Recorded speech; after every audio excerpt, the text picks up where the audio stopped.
Assalamualaikum warahmatullahi wabarakatuh. Hai semuanya, hari ini kelompok kami akan membahas tentang pertambangan mineral dan batu bara.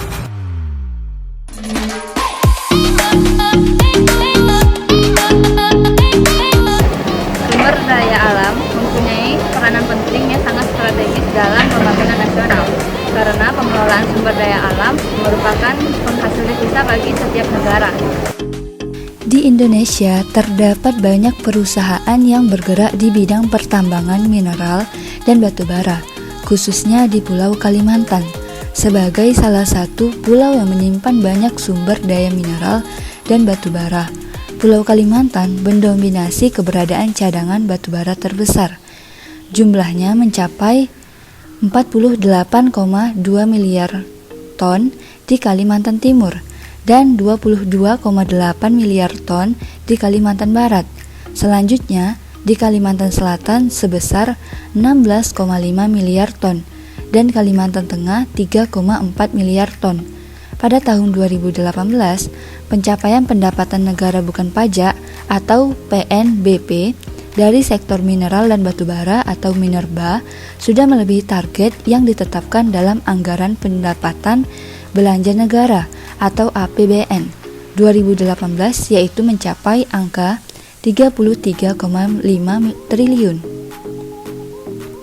Dalam pengelolaan pertambangan mineral dan batu bara, tentunya dibutuhkan sebuah regulasi atau pengaturan tegas agar pengelolaan dan pemanfaatan SDA yang ada dapat membawa manfaat bagi orang banyak dan sesuai dengan ketentuan yang seharusnya.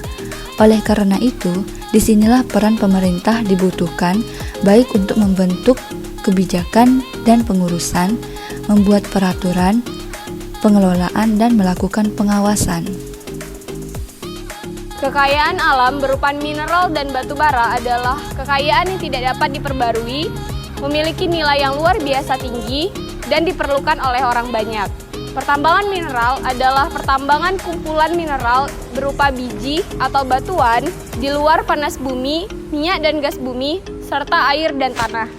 Sedangkan pertambangan batu bara adalah pertambangan endapan karbon yang terdapat di dalam bumi berupa batuan aspal.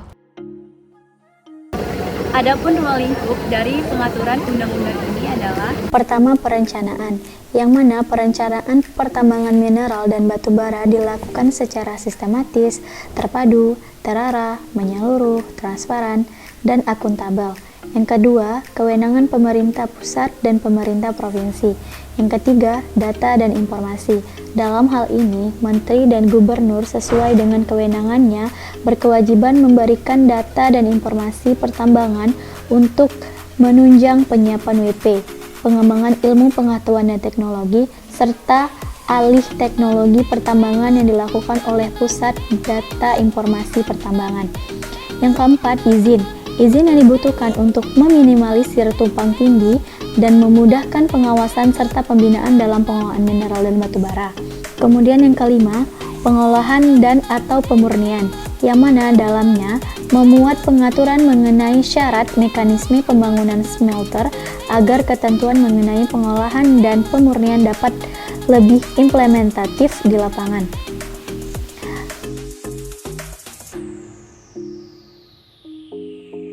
Tujuan pengelolaan pertambangan mineral dan batu bara adalah yang pertama, yaitu menjamin efektivitas pelaksanaan dan pengendalian kegiatan usaha pertambangan secara berhasil guna, berdaya guna, dan berdaya saing. Menjamin manfaat pertambangan mineral dan batu bara secara berkelanjutan dan berwawasan lingkungan hidup. Yang ketiga, menjaminnya ketersediaan mineral dan batu bara sebagai bahan baku dan atau sebagai sumber energi untuk kebutuhan dalam negeri. Yang keempat, mendukung dan menumbuh kembangkan kemampuan nasional agar dapat bersaing di ranah nasional, regional, maupun internasional. Yang kelima, meningkatkan pendapatan masyarakat lokal, daerah, maupun negara agar menciptakan lapangan pekerjaan secara seluas-luasnya bagi masyarakat. Yang keenam, menjamin kepastian hukum dalam menyelenggarakan kegiatan usaha pertambangan mineral dan batu bara.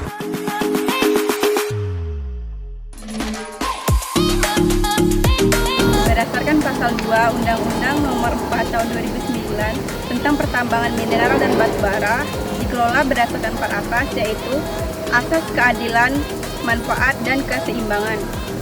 Yang pertama yaitu asas manfaat, keadilan, dan keseimbangan, yaitu asas di mana dalam pengelolaan sumber daya mineral dan batu bara harus dapat memberikan kegunaan bagi kesejahteraan masyarakat banyak, dengan kedudukan, hak, dan kewajiban yang setara dan seimbang antara pemberi izin dengan pemegang izin. Selanjutnya yaitu asas partisipatif, transparansi, dan akuntabilitas. Artinya, dalam pengelolaan pertambangan mineral dan batu bara yang berperan serta tidak hanya pihak yang memberikan izin dan pemegang izin, melainkan juga masyarakat yang berada di lingkar tambang. Informasi terkait pemegang izin harus disosialisasikan dengan jelas dan terbuka, dan setiap kegiatan yang berlangsung harus dapat dipertanggungjawabkan kepada rakyat dengan memperhatikan rasa keadilan dan kepatutan. Selanjutnya yaitu asas keberpihakan kepada kepentingan bangsa. Artinya, baik pemerintah pusat maupun pemerintah daerah harus lebih mementingkan kepentingan bangsa daripada investor.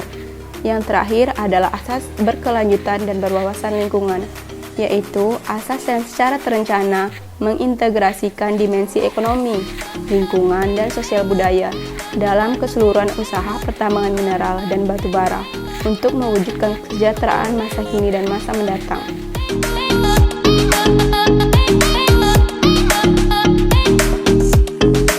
Landasan filosofis dari Undang-Undang Nomor 4 Tahun 2009 mengenai energi sumber daya mineral tertera pada konsiderat menimbang pada undang-undang tersebut, yang pada intinya undang-undang tersebut mengatakan bahwa sumber daya mineral merupakan karya dari Tuhan Yang Maha Esa yang diperuntukkan untuk kepentingan umat manusia. Sehingga diciptakanlah Undang-Undang Nomor 4 Tahun 2009 untuk memenuhi pemenuhan dari sumber daya mineral di Indonesia.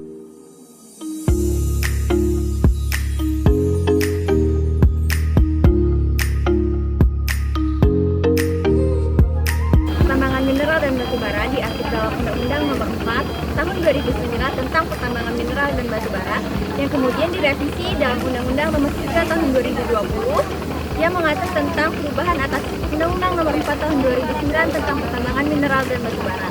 Untuk selain itu juga diatur dalam peraturan pemerintah, salah satunya diatur dalam Undang-Undang Nomor 22 Tahun 2010 tentang wilayah pertambangan.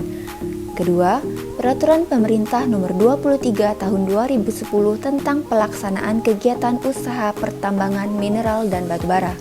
Yang ketiga, Peraturan Pemerintah Nomor 55 Tahun 2010 tentang pembinaan dan pengawasan penyelenggaraan pengelolaan usaha pertambangan mineral dan batu bara. Yang keempat, Peraturan Pemerintah Nomor 75 Tahun 2010 tentang reklamasi dan pasca tambang. Yang kelima, Peraturan Menteri Energi dan Sumber Daya Mineral Nomor 43 Tahun 2015 tentang tata cara evaluasi penerbitan izin usaha pertambangan mineral dan batu bara.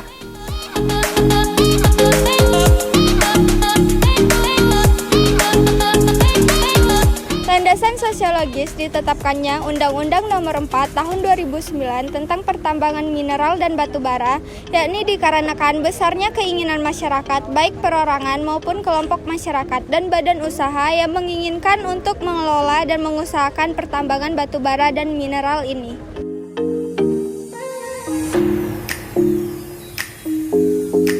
Karakteristik Undang-Undang Pertambangan Mineral dan Batu Bara. Hukum pertambangan mineral dan batu bara merupakan kaidah hukum yang bersifat khusus, dikarenakan satu, objeknya khusus, yang dimana hanya berkaitan dengan pertambangan mineral dan batu bara.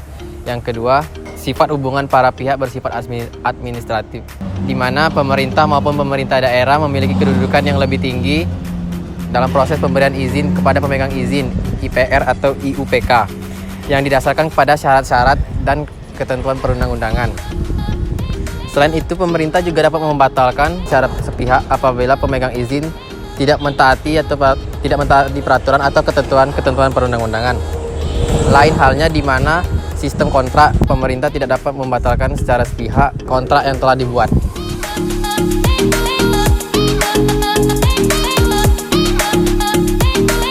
Hukum pertambangan mineral dan batu bara sangat berkaitan erat dengan hukum pajak.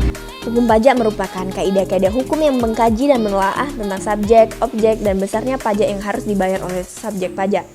Usaha pertambangan mineral dan batu bara Syarat dengan kewajiban untuk membayar pendapatan negara dengan pendapatan daerah. Pendapatan negara adalah hak pemerintah yang diakui sebagai penambah nilai kekayaan bersih.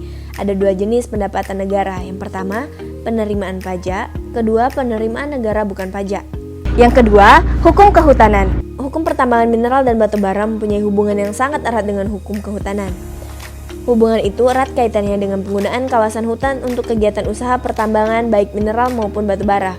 Dalam pasal 38 Undang-Undang Nomor 41 Tahun 1999 tentang kehutanan telah diatur tentang penggunaan kawasan hutan untuk pembangunan di luar kegiatan kehutanan.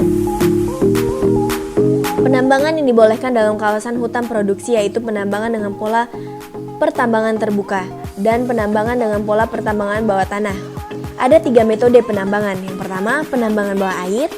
Yang kedua, penambangan bawah tanah. Ketiga, penambangan terbuka. Yang ketiga, agraria. Hukum pertambangan mineral dan batu bara sangat berkaitan erat dengan hukum agraria. Ini erat kaitannya dengan pemanfaatan tanah untuk kegiatan pertambangan mineral dan batu bara. Di dalam pasal 134 sampai dengan pasal 138 Undang-Undang Nomor 4 Tahun 2009 ditentukan tentang penggunaan tanah untuk kegiatan pertambangan mineral dan batu bara. Jadi kesimpulannya adalah sumber daya mineral dan batu bara merupakan kekayaan alam yang dimiliki Indonesia sebagai anugerah dari Tuhan yang mempunyai pengaruh besar dalam perekonomian dan pembangunan di Indonesia. Oleh karena itu harus dimanfaatkan semaksimal mungkin untuk kesejahteraan rakyat. Di dalam pelaksanaannya, pertambangan mineral dan batu bara diatur di dalam Undang-Undang Nomor 3 Tahun 2020 tentang perubahan atas Undang-Undang Nomor 4 Tahun 2009 tentang pertambangan mineral dan batu bara. Undang-undang ini khusus mengatur tentang mineral dan batu bara. Undang-undang ini berisikan tentang asas, tujuan, ruang lingkup, perizinan, dan lain-lain. Undang-undang ini bersifat administratif, yang mana undang-undang ini mengatur tentang hubungan antara pemerintah selaku pemberi izin dan pihak pemegang izin. Lalu di dalam sanksinya terdapat 2 sanksi, yaitu ada sanksi administratif dan sanksi pidana.